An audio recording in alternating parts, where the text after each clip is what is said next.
In voiceover, Irish-American mobster Frank Costello states that he doesn't want to be a product of his environment. Instead, he wants his environment to be a product of him. Grainy historical film captures rioting in Boston throughout previous generations. Costello, who is fiercely Irish and unabashedly prejudiced, argues that what irritates him about African Americans is their inability to accept that they won't be handed anything. Costello believes that you should do whatever it takes to get what you desire. Costello is in a little convenience store, collecting protection money from the shop owner, who is plainly unnerved by Costello's presence. Costello advises him to bring more money the next time. Costello inquires behind the counter with the shop owner's teenage daughter if she has her period yet. His approach is casual, which makes him all the more dangerous.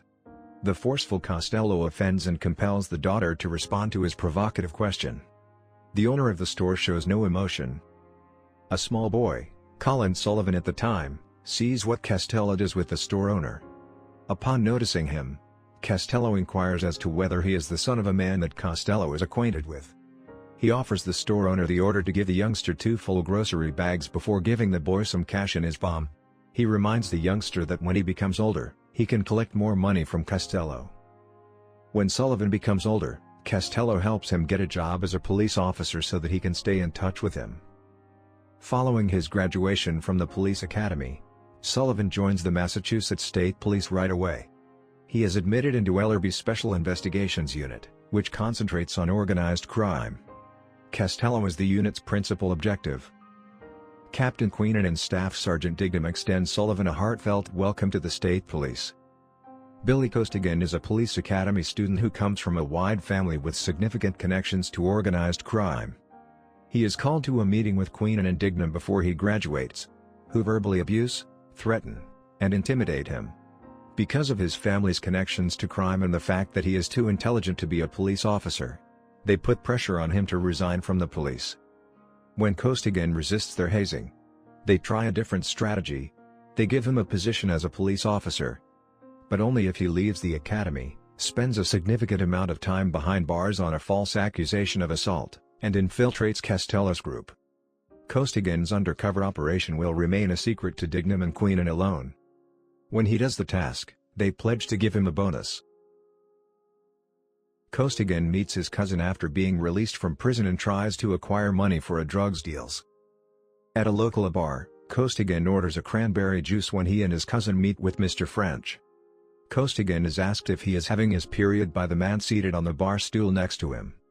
Mr. French stops Costigan from slamming a beer mug over the man's head. Costigan is lucky that the man in the bar is not one of the men Mr. French threatens to beat up.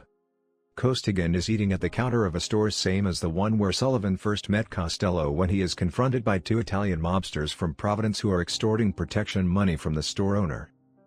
He severely assaults the 2 men, fracturing his hand when he strikes one of them. Costello learns about Costigan's behavior and calls him to a meeting. He pledges to protect Costigan from the Mafia, who he swears will return with reinforcements to assassinate Costigan. He takes Costigan to a back room where he gives senior crew member Mr. French instructions to search Costigan for a wire or weaponry.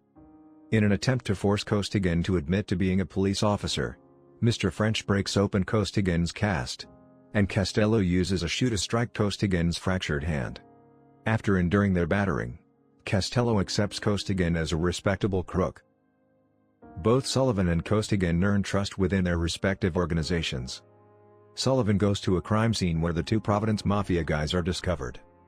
Sullivan contacts Costello, who instructs him to direct the investigators away from Costello.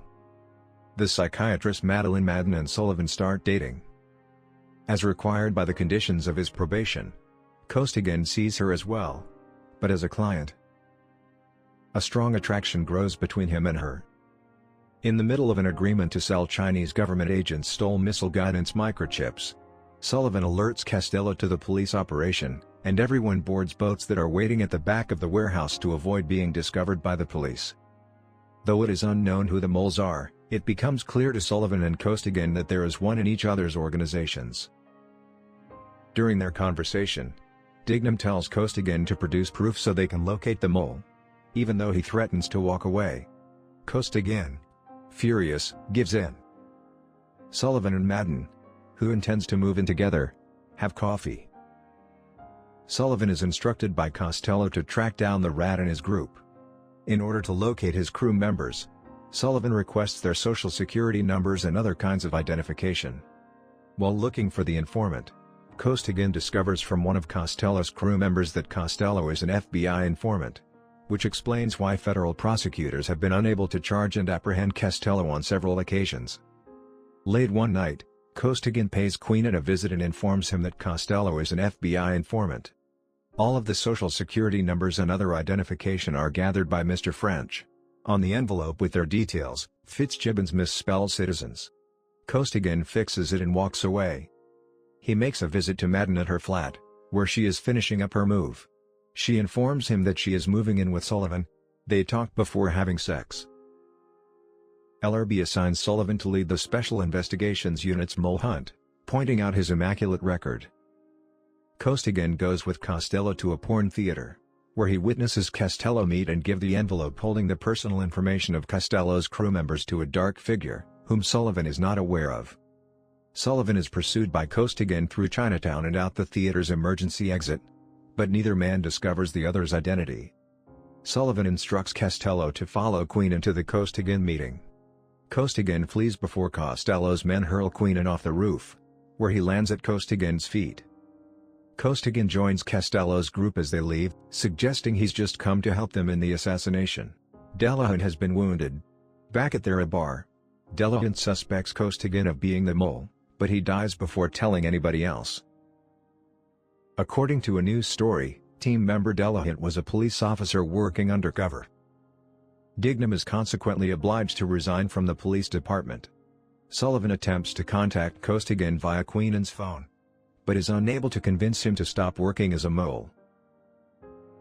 Costello was a Federal Bureau of Investigation informant, as Sullivan finds out via Queenan's diary.